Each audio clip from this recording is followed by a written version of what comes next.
we are all willing to call you whatever gender and identity we want. Are you trans? Are you experiencing oppression? Don't smile at me, bitch. What you want?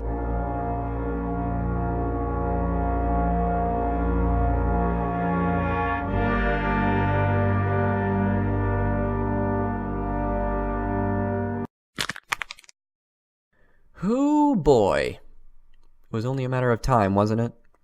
Yes, they've actually been putting in random appearance generators in various barbershops, hairdressers, tattoo parlors, and they've also been spotted at those stands at the mall that seem to specialize in piercing the ears of children who don't have the mental capacity to say earring, let alone know whether they want one.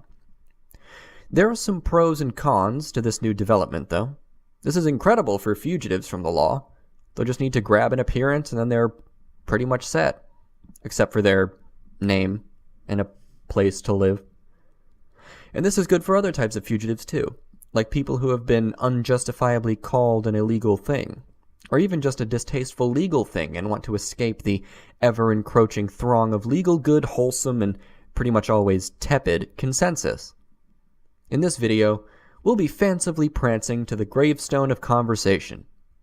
And I'll try to detail why I think it would be helpful to go Dr. Frankenstein on its ass.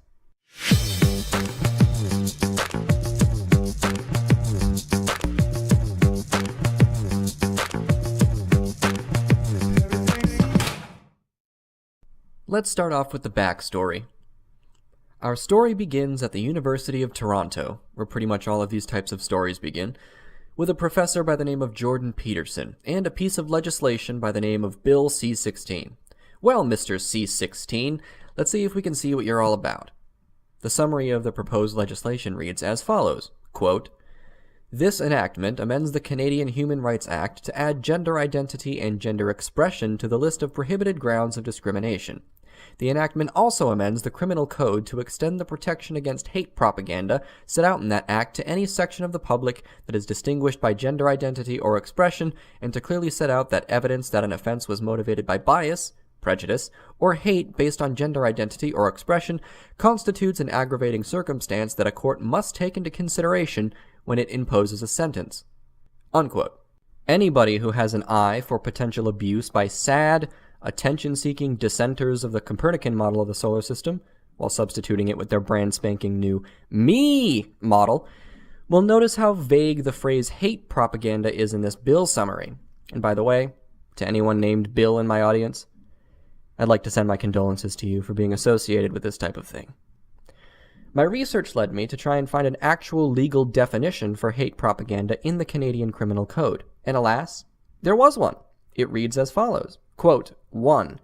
Everyone who advocates or promotes genocide is guilty of an indictable offense and liable to imprisonment for a term not exceeding 5 years. And 2.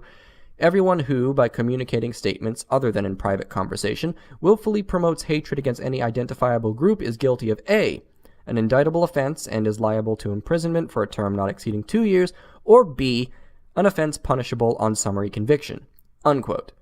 And of course, there are a few affirmative defenses to this charge, but it's still available for the nearest offense taker to bombard someone with should they say something that can be construed as hate propaganda. And if the person accused can't provide that affirmative defense to the court's satisfaction, possible jail time. Sounds pretty fucked up when you bring it all together like that, doesn't it? Well, Jordan Peterson thought so too. There was a little get-together on the subject of protesting the bill, and his university's HR department, where he spoke about it. Now, because other people were trying to get in on their protesting turf, there was a counter-protest which was held by a large mob of people who looked like they just emerged from an alternate reality, where looking ridiculous is what causes others to take you seriously. I'm sorry, this might be a personal, unfair prejudice of mine, but I cannot take someone seriously as any sort of political voice when they make themselves look like someone slowly evolving into a rodeo clown and then behave as such. If you think that this type of behavior and attire signal how unique you are, you're entirely correct. But it's the type of unique you find at a mental institution, as opposed to the uniqueness of someone who just has an interesting and engaging personality. Maybe that's one of the flip-flops we're seeing recently involving identity, where identity is no longer just a byproduct of your personality. And personality is now the byproduct of identity. An identity crisis seems to have taken a different form, where people stop trying to figure out who they are, and instead just try to figure out what they are, and that's good enough for them. Other people can tell them who they are. A beautiful mansion is a beautiful mansion, but without any furniture, it's more useless than a furnished 2-bedroom apartment. And it takes up more space, too. Anyway, back to the bill in question. From what I've seen, the argument over this bill is definitely between principle and people obsessed with respect. Those who are arguing against it are making the case for free speech, rightly claiming that no one should be forced, by law, to respect another human being on the basis of which pronoun they decide to use. And if they refuse to use that pronoun, having that being construed as hate propaganda or some sort of aggravating offense or whatever. And the opposing argument seems to be, it doesn't affect you, and it's just being polite and showing respect, so what's the problem? By the way, none of what I'm saying has to do with transgendered people in general. It has to do with those who are absolutely insufferable and irrational pricks in the service of transgendered people, either with their blessing or without it, some of whom will be transgendered. But it does affect the people of Canada. Can someone explain to me a reason why I should treat someone with respect if they haven't earned that respect? This whole respect thing has really confused me over the past couple of years in terms of its being a goal. It seems to have been adopted by these activists from past movements vying for respect, such as respect under the law for black people during the civil rights era, or respecting gay marriage under the law. But instead of vying for respect under the law, when referencing the government viewing something as legitimate or illegitimate, they demand that interpersonal respect also be enforced by said law. Anybody who demands my respect has earned a nearly unalterable stamp of contempt from me. I'm sure I'm not the only one who sees the irony in ordering people to respect you while throwing what amounts to a temper tantrum. Let's look at what ends up happening during this protest of a protest. Are you experiencing oppression? Quit smiling, you bitch. What you want?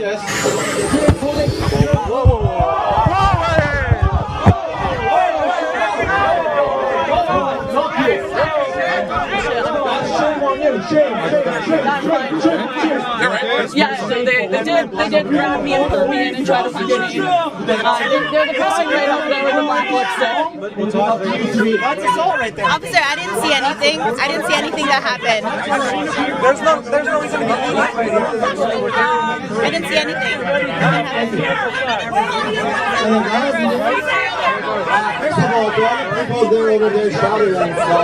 Yeah, nothing happened. I didn't see anything. Nothing happened. I didn't see anything.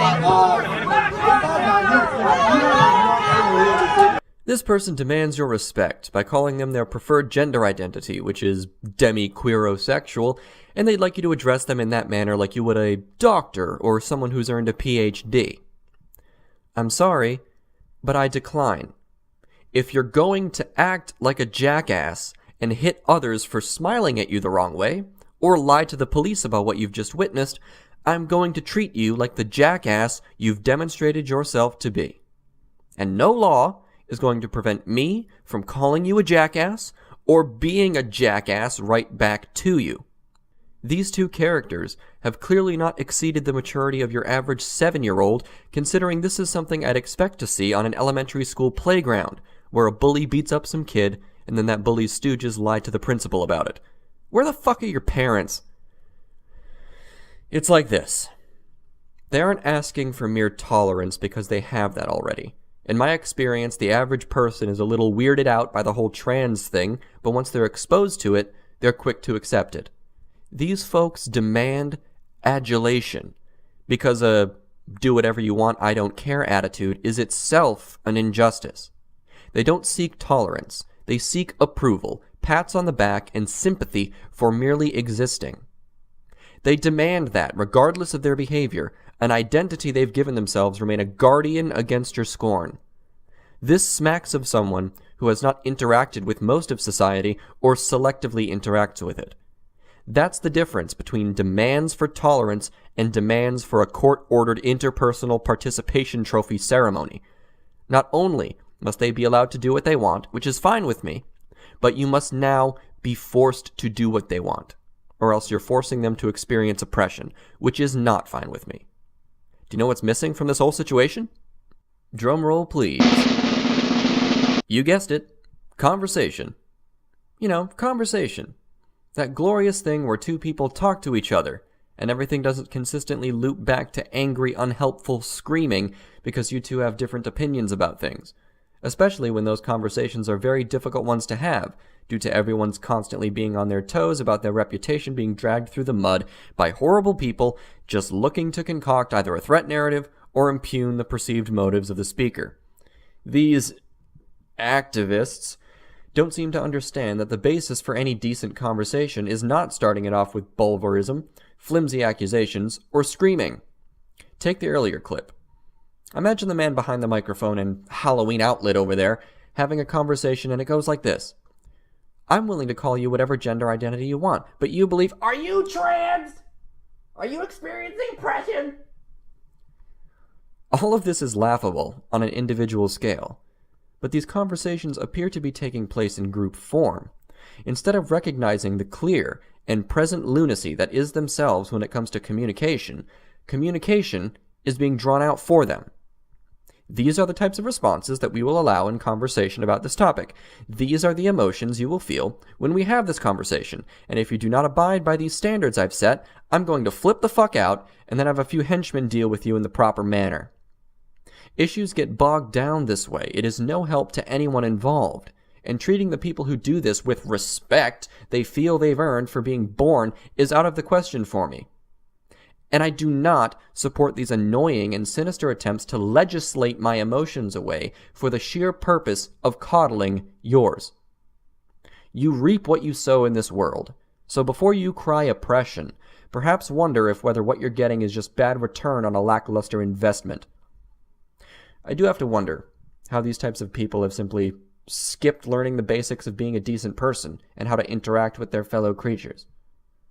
Now, I'm sure all of you are just dying for me to tear into Prince's teenage emo phase over here, but first, let's see what else they do to warrant being placed in the Douchebag Hall of Fame.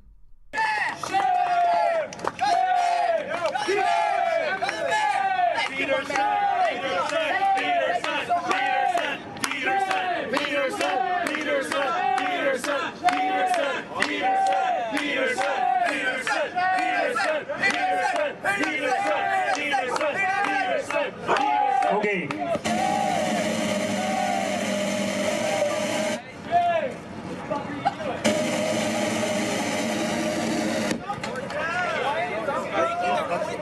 Well, as you can see, the opponents of free speech are capable of making a lot of inarticulate noise.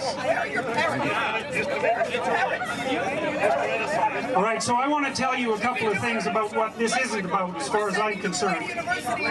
Right. I'm not going to talk about sexual politics. It's not my primary concern. What I'm going to talk about is freedom of speech, and I want to tell you a few things about freedom of speech, okay? Because I've been thinking about this very carefully.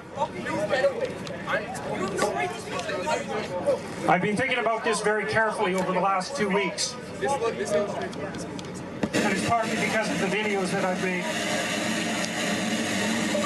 I thought you don't like Hawks, though. But also because...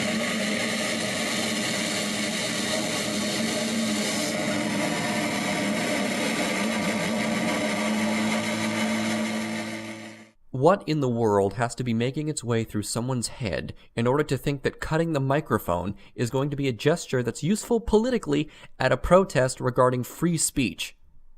You'd think even the dumbest one among them would assume that this would be a rudimentary mistake. This is what really makes me upset about this entire thing.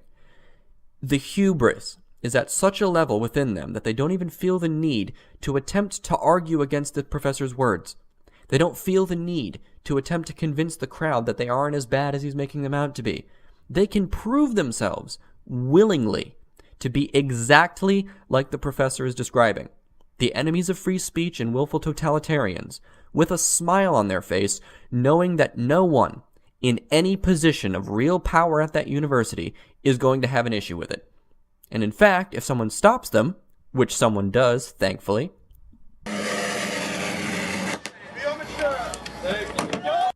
they can claim they are the victims in this scenario. They're bullies.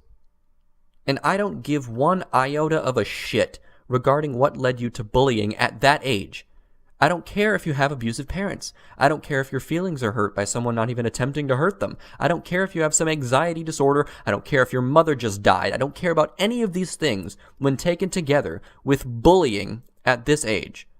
No context, no backstory can erase the fact that you are a raging, authoritarian, thin-skinned bully. And your weaknesses are the same as every raging, authoritarian, thin-skinned bully. Mockery, attitude, and people willing to say enough and insist on it. But now, you want to make the saying of enough illegal as a byproduct of a bill you claim is there for purposes of respecting you. There is no way for you to make yourself the victim here. I think I've stumbled on why people with this temperament don't enjoy being filmed, because then they can't lie about the shit they've done. You would know this if you actually had conversations with those who don't share your disposition. Every single person who acts like this simply must be that stereotype of person who posts all over social media, "I'ma do me. Y'all haters can just fuck right off. If you can't handle me at my worst, you don't deserve me at my best. What's with all the drama? LOL, I just punched this kid in the face. Peace and love." People don't hate you because you're demi-gender queer with a splash of lime. They hate you because you're a jackass. And so, to the best of my ability, I'm going to try and teach you how to not be a jackass. If you follow my step-by-step instruction manual, you may be able to not be a jackass in the near future. But the first step, of course, is acknowledging that you are, in fact, a jackass. Let's say you're walking through the hall at school, and you hear someone express an opinion you disagree with within a conversation that you aren't a part of. Is it appropriate to burst into the area crying about how you feel systemically oppressed? No. Wrong. Bad. Now, let's say there's a speech going on where the speaker is saying something that you disagree with. Here's a good way not to be a jackass in this scenario. First off, suppress the urge to scream hate speech and bigot at the top of your lungs. I know you can feel it bubbling up inside you, but not knowing how to act like an adult when in a public setting is precisely what turns one into a jackass. Second, wade through all of your mental fog because you heard something counter to your view. It's occurring because your adrenaline gland reacts to minuscule things due to the fact that you've probably never experienced anything worse than a paper cut in your entire sheltered, pathetic waste of a life. Sorry, being a bit of a jackass there. And third, wait until the inevitable Q&A, and then actually ask a question. Use every brain cell you have to fashion a question that will either ease your concerns or sharpen your suspicions. I know you can do it. I believe in you.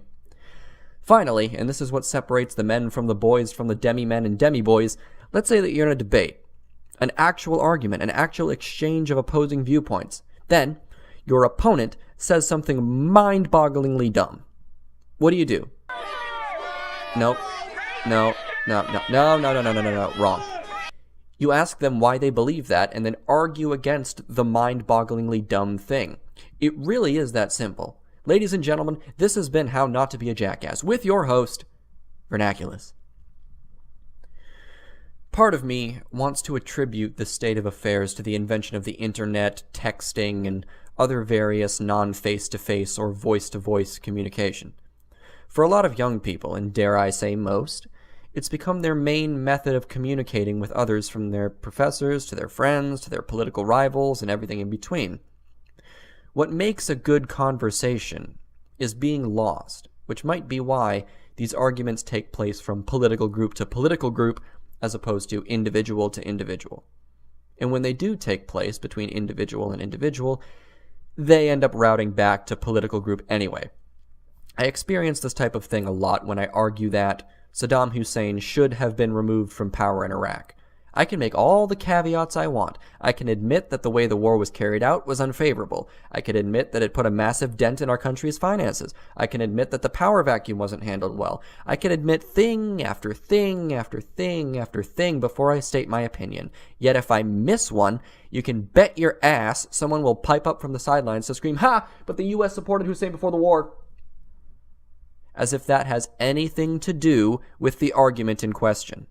As if the actions of my government during the Iran-Iraq war has any relevance to my position regarding Saddam Hussein and whether he should have been allowed to retain power. I'm sorry I didn't speak up about the support of Hussein during the Iran-Iraq war. I was busy being dead at the time. I'm sorry that not being alive yet makes me a hypocrite. It's these types of political one-liners that I think are destroying conversation. It removes all of the burden on the listener to refine an opposing argument, and allows them to just screech something irrelevant or accusatory and have it be a knockdown, drag-out point that everyone cheers about. And I think many people are getting fed up with that, especially in the realm of freedom of speech, because how can we even have an argument about something if the government just deems your opinion illegal because it's disrespectful? And what if you're correct? These things are not dialogue, debate, or conversation. They are its antithesis. These types of people will scream bigot at the top of their lungs at someone who has said nothing bigoted, and then whine about how all they want is dialogue. The worst types of people are people who refuse to take anyone else seriously, and yet demand that you take them seriously. They offer no respect to you, and yet demand that you respect them. They treat you like dirt, and then expect you to treat them like royalty. But, fuck free speech. Fuck speaking to each other like adults. We have to poke and prod each other until we get a justified reaction, and then whine about how we're the victims of justified rhetorical self-defense. It's only a matter of time before someone claims that attempting to defend yourself against a smear is your attacking them. Oh wait, that has happened. It reeks of people whose only experience in communication is with an audience, and perhaps this is why communications degrees are prevalent in this little cabal along with gender studies degrees. One wonders why it's so important for these people to attempt to silence, not argue against, a single professor who holds an opposing view. Why can't they just agree to disagree? Why do they need to resort to these underhanded tactics in order to silence someone for speaking the contents of their minds? One reason is because they aren't the radical status quo busters they would like to be. Running through their minds is this idealized fictional world where they are the oppressed minority being shafted by the system, when in reality, the system agrees with them. Bill C-16 was passed. So instead of being the radical revolutionaries, they have readily become a tool of people in power who wish to impose their clearly ridiculous will on others. They perceive anything but absolute capitulation to their ever-growing list of control-freak demands as an attack on their identity from out of nowhere. And to be frank, they are destroying first impressions of trans people to the wider public by doing so. The issues you're going through are not going to be solved by cutting mics, demanding speech be curtailed to coddle your feelings, and being a jackass to anyone who has any aversion to your point of view whatsoever. But authoritarian moves like this are always backed by those who want to make it an argument about a hot-button topic as opposed to an argument about principle. I would easily stand side by side with a communist if a law was imposed saying that advocating for communism is now a legally punishable offense. I disagree with pretty much everything this person stands for on a base level, but they should still be allowed to voice their opinion. And yet, authoritarians who want to impose this law would smear me as a communist, and the argument will become about whether communism is good or bad, as opposed to whether the government should be allowed to censor opinion in such a blanket fashion. You can only bully people for so long before they start to push back. We saw this with religious bullying, and now we're seeing it with political bullying.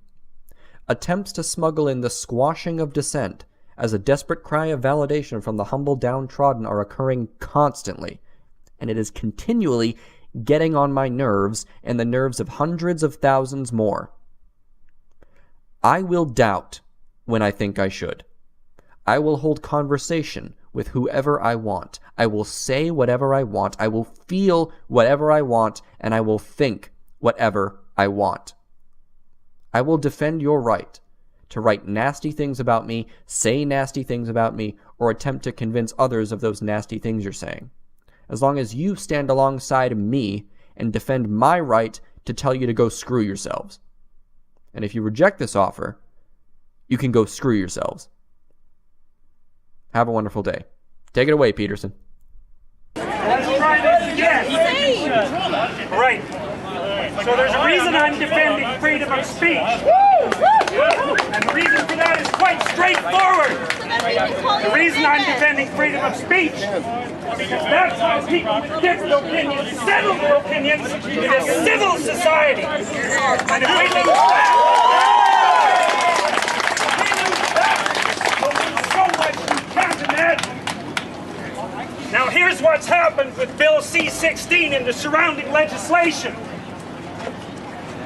Free speech is the mechanism by which we keep our society functioning. It's a consequence of free speech and the ability to speak. People can put their finger on problems, articulate what those problems are, solve them, and come to a consensus.